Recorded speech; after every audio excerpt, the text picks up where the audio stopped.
Hello, everyone. We have the winning team of Asia Pacific at the Secur'IT Cup 2019 with us today, all the way in Singapore. Hello. Hi, everyone. Hello. Great. So we're going to get to know this team a little bit and the experience of what they did last year. And they're also going to give their top tips on how to win this year's competition. So firstly, let's get everyone to introduce themselves to each other. So Hong Xian, do you want to firstly say who you are? Do you still study or where do you study? And what do you like to do during the week? Okay, so I'm Hong Shen. So I'm studying in Singapore Institute of Technology right now, specializing in information security. So what I do during my week is I will read up on security news, related one. Yeah. So right now I'm still interning in one of the Singapore company. Yeah. Fabulous. That's amazing. How about you, Peng Fei? Hi. I'm Peng Fei. Actually, Hong Xuan and I, Zudin and I, we are classmates in the same course in Singapore Institute of Technology. So I'm also majoring in information security. Same as the two of them. I'm currently on my last internship in university, and we're just waiting to graduate after the internship. Yeah. Lovely. During my free time, during my free time, really right now during my free time I'm still going after my certifications, uh, taking in training under the Hack the Box and rest of the Found Hub and all that. Yeah. Fabulous. And how about you, Azudin? I'm Aizudin. So, like Pufin mentioned, the three of us are all classmates. So during my free time, I'm always on the lookout for CTFs and and I did do the CTFs with Peng Fei and Hong Shen as well. Awesome. Yeah. I love how you guys all came together as classmates to participate in this hackathon. That is amazing. So Peng Fei, do you want to tell us a little bit about like what idea you came up with during this hackathon last year and how did you come up with the idea? Right. So the idea for last year's competition was actually uh, a platform on Android obfuscation. So how we came up with the idea actually was one of the modules we took in last year, if I'm not wrong, or was it 2 years ago? I can't remember. It was one of the school modules that we took, and then we had a working prototype back then. You know, it was something that we worked on. So when the opportunity came along, we actually got to know about this competition somewhere last year in July or June. So we sat together and we decided, you know what, let's just use this uh, prototype that we built about a year back and we refine on it and expand on the idea itself and use the same idea to submit for the competition. So it could be something that something everybody that's worked on for a long time ago, or is an old idea that's just been a small prototype. You could expand on it and make it like a full-on working product and then bring it to the competition. The product that we worked on was a platform that automates, like allows you to create custom workflows for Android obfuscation. Yeah. Amazing. And how did you, when you did that prototype at uni, was that a trigger for you to say, hey, something worked, or what made you want to work on it a bit further?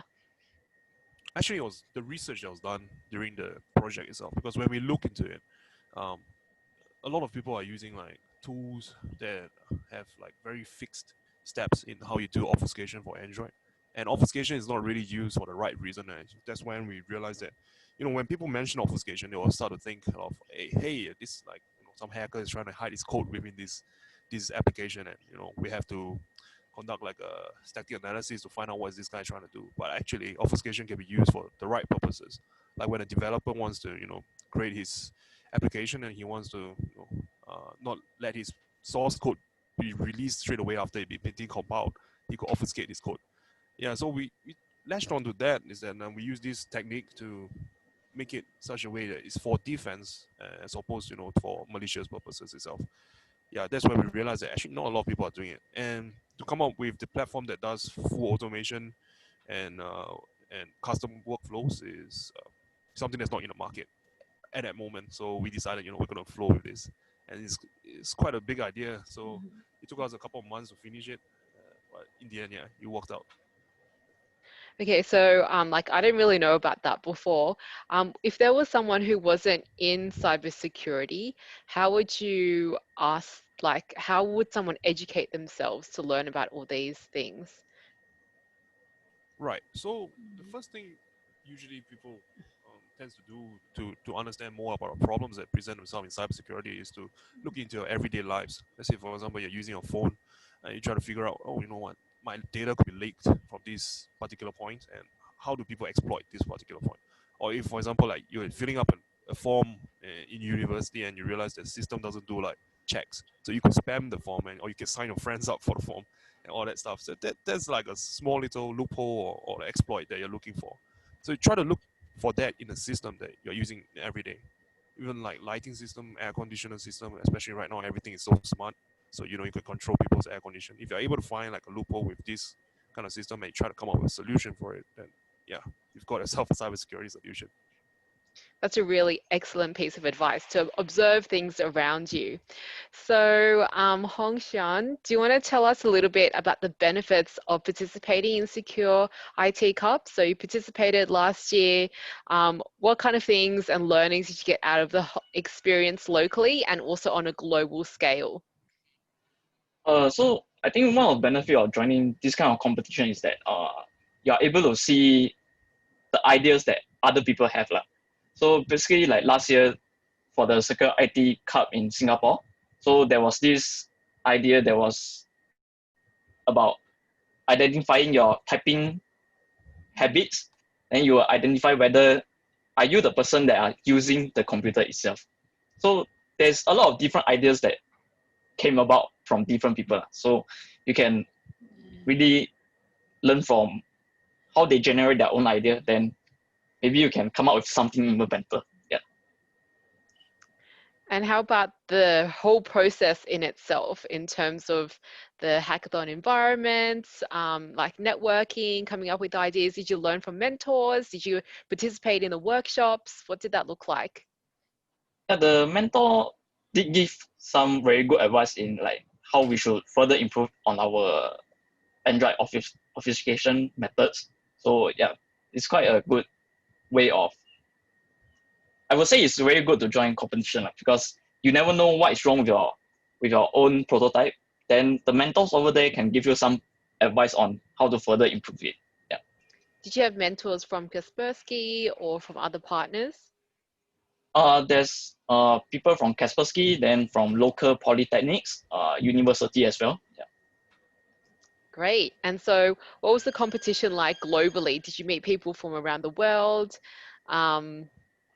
What kind of benefits did you have and what kind of like prizes did you receive? So for the global stage, I think Peng Fei will be better in answering that because me and Aizudin was taking exam during that period, so we never really went to the global stage. Yeah. So Peng Fei, Right. maybe you want to answer this? Yeah. Yeah, so I'll take it from Hongxian. So the global competition was really cool, I must say, because they flew everybody out to last year was Lisbon in Portugal. So they flew like 27 teams over to Lisbon, and then you get to stay, in a 4-star hotel, and then you just chill and mingle with everybody else that was there. Yeah, they invited the judges were actually pretty cool too because the judges, some of them were like competition winners from like a couple of years back. There's this German dude who did like a Wireshark on Go. So he basically reprogrammed the entire Wireshark on Go itself. Yeah. So there was a lot of them, and you get to share with them, like, because you get to learn about other countries, like how their cybersecurity landscape is looking like, what kind of ideas do they have, and you get to meet like PhD students because they invite a lot of their academic partners from all around the world to come down. People from like Germany, people from Spain, people from Singapore, from Korea. Yeah, there's all kind of people there. So you get to understand and talk to them, and then they have like workshops where you get to sit down and listen to the experts from Kaspersky to go through some of their daily stuff. Like I went through the workshop that's done by Vladislav from Kaspersky, who he went through machine learning and cybersecurity. So he says how machine learning helps them identify like keystrokes, help them identify like fingerprints, or help them identify like what's that? Sorry. Hashes. Yes. How to identify the hashes for the different malwares that's out there in the wild. And there's also workshops that go through like the stuff that we wanted to. We were really interested in, like Android obfuscation. He was talking about how do they do static analysis and dynamic analysis of Android applications and all that kind of stuff. So the workshop was pretty cool, and the people you meet is really someone you most probably would never meet in your life if you stayed at home. Like for us in Singapore, I would never meet somebody from Spain. Like they're not going to talk to me about like cybersecurity. Yeah. So I say even if let's say you didn't manage to win the top prizes at a competition, just to participate in a global competition is really a treat for yourself. It's fully paid for. So yeah. That's So amazing.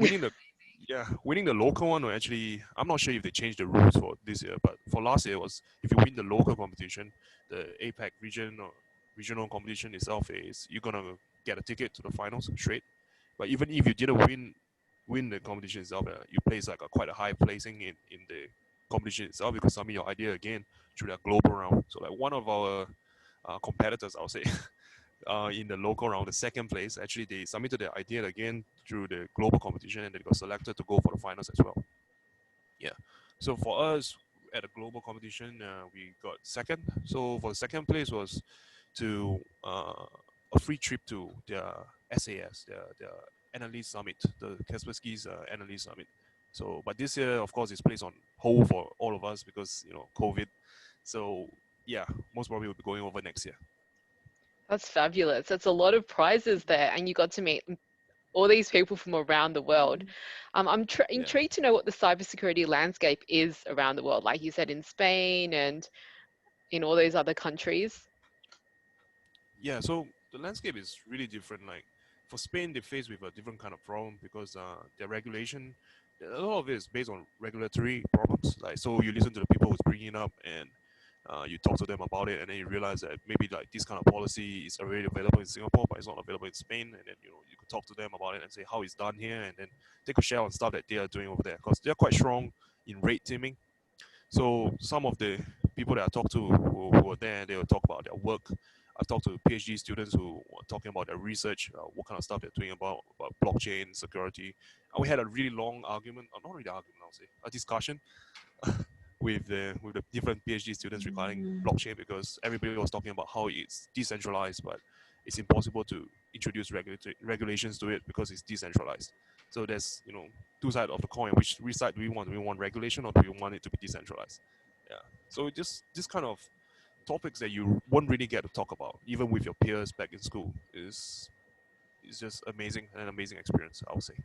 Yeah, it seems like you've all formed a really great community where you can openly discuss about all these topics that we don't Yeah. normally talk about with our family or friends because maybe they just won't understand. And also, this hackathon is a good opportunity to learn about cybersecurity, the issues that we face in the industry. So, over to you, Izzuddin. I just wanted to know what kind of learnings did you get from this experience at the hackathon? Did you know much about like the cybersecurity issues? What did you learn out of it? Was it better than university or? Yeah, I would say that some things you have to learn outside of school. So if not for the hackathon, I wouldn't have you know dove deeper into the cybersecurity topics. And I think I managed to learn quite a bit. After the local competition, we actually talked quite a bit with the other contestants, and we really learned their ideas behind their solution. Amazing. And just to wrap up, if someone was to participate in the Secur'IT Cup in 2020, what is that top tip or top hack you're going to tell them? What's the best piece of advice you're going to tell them? Hongxian, do you want to go first? I would say don't focus on win or lose. Just go for it. Just try to present your idea to the judge. Then maybe some of them will give you a better idea to improve it. Then you can join it next year again or something. Yeah. Fabulous. And do people just need to submit an idea or should they submit like a prototype? What did you actually submit into the platform for the So APAC basically one? for us, we submit an idea and also a prototype. So if you have a prototype, you'll be a better chance in winning the competition itself. Yeah. Fabulous. Peng Fei, how about you? Knowing that you've got such a global wealth of experience now, networking with people all around the world. Yeah, I feel that a tip for this competition actually would be for you to have the idea. I mean, not to shoot down any of the ideas that you have. You just, no matter how grand or crazy the idea seems to be, you just go along with it. And as long as you believe in the idea, when you present it to people, people will tend to believe in it as well. So long as it makes sense to you, and of course seek help from like your peers or your professors or people who have industry experience exposures to ask them, is my product really going to help the the community, or is it really going to help the industry at large itself? Because the questions that the judges ask are actually very technical. I mean, some questions are very business oriented, but most of the questions they ask are very technical. So they actually ask you for the methods that you are trying to implement. So generally try to have like a very technical, how do I say, much more technical attribute to your project as compared to just it being purely business or it just being purely theoretical and all that. I like that. Having confidence in your solution, adding some technical elements as well. And if you don't have a technical knowledge, maybe partner with some people in that space so that you're ready to answer those questions for the judges. And how Yeah, about you, definitely. Azudin? Yeah, I would say like if you're looking for teammates, find people that complement each other. So like for example, me and Hongshan, we did the backend coding, and I found that Peng Fei's strength is really on giving the pitch. So he did the bulk of the presentation, while me and Hongshan we did quite a bit of the coding. So I would say that it's key to find people that they have different strengths. So we all play to our strengths. I love that. And also, like, everyone has their unique strengths and experiences, so everyone can contribute for into the project as well. So it's not like, someone's going to contribute more than the other person, but everyone's on the level playing field. Well, thank you, all of you, for having this interview with us, and hopefully a lot of us will be inspired to be joining Kaspersky's Secure IT Cup this year. All right, thank you. Thank you. Thank you. I'll see Thank you you. guys at this Secur'IT Cup.